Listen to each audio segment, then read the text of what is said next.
G'day and welcome back to Critical AFL on YouTube for my late review of one of the most impressive performances from West Coast all year, going down to the top of the ladder Adelaide Crows at Optus Stadium in front of 32,845 fans who were rewarded for making it to the game with surely lower expectations than what we got delivered to us. Like I mentioned last week, we're overseas for a wedding, so the waffle reviews aren't actually possible outside of the Australian geolocation from an internet point of view. And these AFL videos are also a little harder to get to, which is why this one's coming out later than usual, but hopefully worth the wait. So for today's episode, I'll be covering a brief overview of the match, who the best players were, including promising performances from players who may not have been in our best, but did well considering their development. My key takeaways from the match, before finally my predictions for who's pushing for a spot in the AFL side next week, which is a segment I usually do in the waffle, but as I said, I won't be able to do those reviews while I'm overseas. So let's get started by talking about this game. First of all, West Coast fans, take a bow. 32,845 supporters, obviously from both clubs, turned out for what I think everybody expected to be a 100-point belting. Instead, we nearly knocked off the top of the ladder from the depths of the bottom, and the prolonged roar of appreciation when the halftime siren hit was honestly one of my favourite moments all year. I'm sure the players felt it. What was just as satisfying as that is that even though I'm obviously biased and often disgustingly optimistic, all I've heard from neutral commentary of the game after it was over is that West Coast fans are undeniably the best fans in the competition. We're not fair weather supporters and we turn up in droves no matter what's going on. So once again, take a bow. For the game, from the first bounce, you could see we turned up with intensity and pressure. Campbell Chesser was in all the right places early, and Brady Hoff was dominant in his natural habitat of halfback. The second quarter was the best quarter footy I think we've played all year. This is the third game I've seen this year where we have put together everything in our new game plan, including that sustained intensity.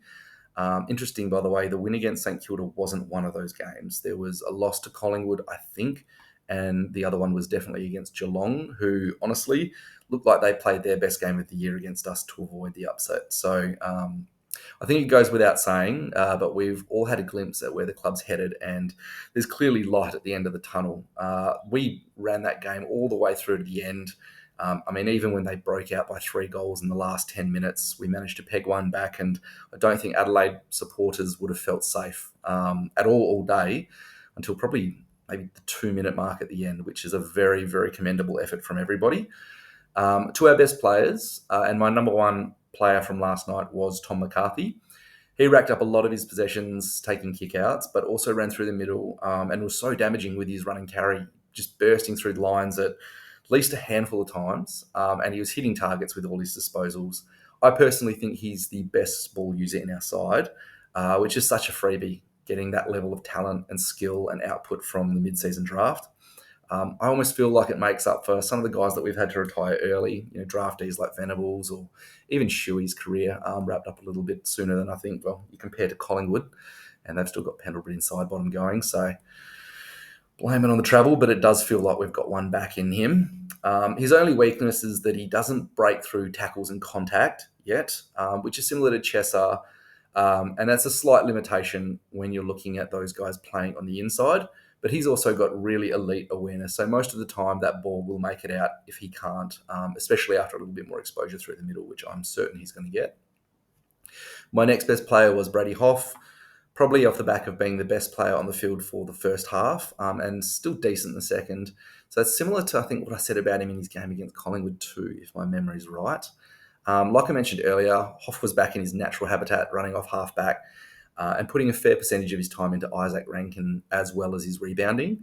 I think his time playing midfield this year has actually added some strings to his bow back in the back line. So it hasn't been a wasted experiment. And it also looks like his role as a midfielder hasn't just been scrapped because he did attend a few centre bounces. Personally, from my ignorant point of view, if Brady Hoff is a decent midfielder, my attitude is I think we're shortchanging ourselves swapping that for one of the best halfbacks and lockdown defenders in the competition. So unless he was to evolve into an elite mid, I'd rather see him doing what he does best. Again, though, I'm not an AFL coach, so I have no idea what development could be put into him just to get him to that elite level in the middle, if that is still the plan at West Coast. Next best for me was Tim Kelly. This is his third week of really impactful footy after a rough year. And I think that's enough of a trend to be saying that he's getting back to his best and hasn't simply dropped off because of his age. There's a lot of reasons why guys can drop form, and I know that Tim Kelly's got his hands full outside of football as well, which is very possibly something that's played a part. He was slick with his disposal in the middle all night, pulled off a really impressive goal at a time when it was desperately needed, and was a playmaker for us from start to finish, ending the game with 25 disposals, 5 tackles, and a goal. Also worth noting, his defensive running was the best I've ever seen from him since he came to the club. It was obviously a focus for the entire squad through the week, and if he can maintain that level of two-way running, then he's going to be a huge influence for us every week. Ruben Jimby's weekly athleticism and reliability was at its peak again. He did a really impressive job on a much bigger Riley Thilthorpe, which I don't think anyone's missed talking about in the media. And just generally having a massive presence at the contest down back. His athleticism always looks a little bit understated, but he always takes guys on coming out of that defensive 50, even under pressure, and he just rarely looks like he's in danger of being caught. I think last week was probably the only exception to that in a couple of occasions. It's a bit unorthodox having a 191 centimetre defender constantly getting the man-on-man matchups against the biggest and best key forwards of the competition every week. But if you look at his track record this year, he keeps getting the job and he keeps getting the job done. I thought Job Shanahan was right up the pointy end of our best players also. He finished with 3 goals and probably left the opportunity to kick a bag, maybe 6, out on the field. I know he had 3 goals too, but I swear there were 6 shots that he had. What was most impressive was that he was creating his goals through key forward craft rather than simply, being on the receiving end of some other guy's brilliance. Although credit to Hewitt on one of those occasions for a perfect handball under a bit of pressure before Shanahan finished really well with a good snap. And a bit like Tom McCarthy, it does feel like a bit of a freebie for us to be getting this level of output out of somebody at Shanahan's stage. He's a first-year key forward, so what he's doing is ridiculous. And it's a big sign for what we're going to get out of him long term. Similar to Shanahan, Liam Ryan's 3 goals deserves a spot at the top of our best players. I know he holds decent trade capital, and there are rumours of him getting traded to another club. I'm not sure if he's been linked to any individual club yet at the end of this year, but I'd actually much rather see our best small forward stay at West Coast. He's a rare combination of talent in small forward skill, elite speed, and key forward marking power, just because he can leap to a key forward's height. And yesterday he was all of those things, including elite defensive pressure, finishing with 4 tackles as well. So outside of that top 6, there was still a really big list of best players that deserve a mention. Matt Flynn continues to fly the flag for us every week against bigger names in the competition. Tom Cole played close to his best game all year. Elijah Hewitt was really effective, and he's probably our best linkage player in our side, just under the new game plan. I love seeing the ball land in his hands because he just usually does something a little bit better than what he got with it. And he keeps the ball moving forward very quickly. Sandy Brock was also really good for us down back, and Cripper was really good for us up forward.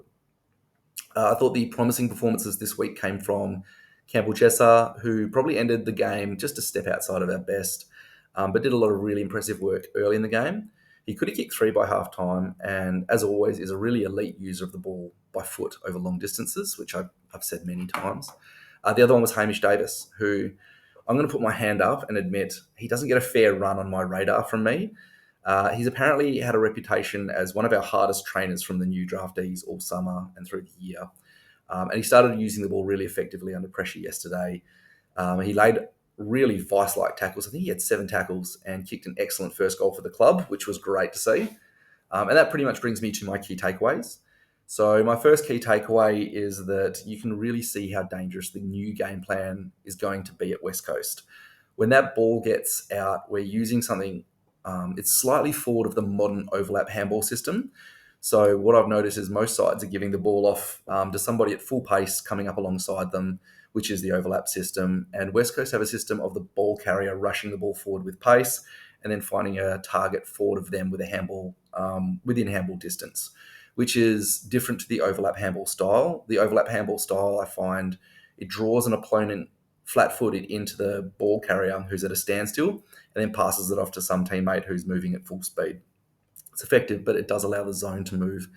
So I hope that makes sense. The key difference in what the style achieves, from what I'm saying again, this is just my observations, is that it tries to keep the ball movement ahead of defensive running of the opposition. So it prevents them from having any chance of creating a zone.